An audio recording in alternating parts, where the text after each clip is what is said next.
So what is cross-channel data activation? Actually, I have a question for the audience. Who among the audience is engaging with customers across more than one channel? A lot. And how many of those people who are engaging with customers across more than one channel, how many of you are using different tools to do that? So one of the key challenges often we find in cross-channel data activation, which is the antithesis of personalization, is spamming customers across all channels. So especially when you have different tools, basically the left hand doesn't know what the right hand is doing. And that is when you really cannot activate data effectively. So how we approach this at Marley Spoon is from three perspectives. So one of the key pillars that we look at is, of course, like at the end of the day, we want to reach customers, right?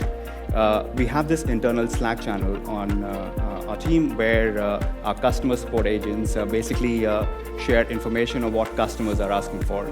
So we often get these kind of insights that customers want more, let's say, push notifications to remind them that their order is about to be delivered. Some customers prefer SMS when critical information like payment failure is there. And of course, there's some people who want emails to be delivered right in the morning. Some people prefer lunch and so on. In fact, I was talking to my CEO of US, and according to him, people in the US don't read emails at all. So we should basically just move away to different channels. Now, of course, there are a lot of opinions in this story.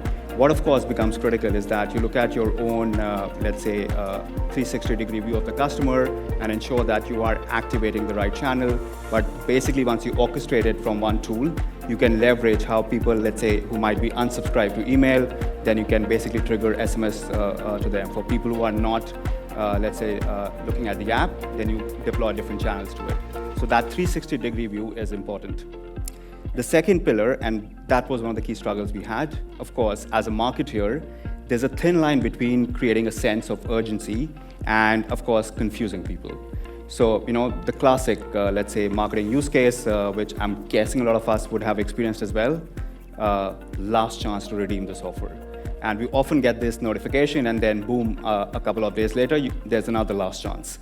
So one of the things which is definitely critical is that any channel that you deploy, there is consistency on that. And the only way to achieve this, again, goes back to the first pillar, that you're orchestrating everything from one single source of truth, so you can really understand those signals.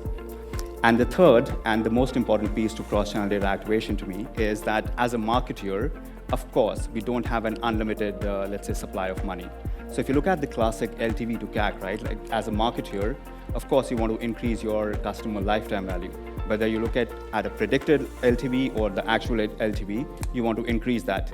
And simultaneously, what you want to do is also reduce that customer acquisition cost. So now imagine there are customers who might have, let's say, reactivated, or you might have won them back through an email, and you end up sending them an SMS. Or vice versa, where they might have just organically start using your product, and you end up spending vouchers to them. So one of the key things that we also do when we look at cross-channel data activation is how do we start optimizing that marketing efficiency. So basically, all of these three pillars go into really activating that data to bring those meaningful experiences back.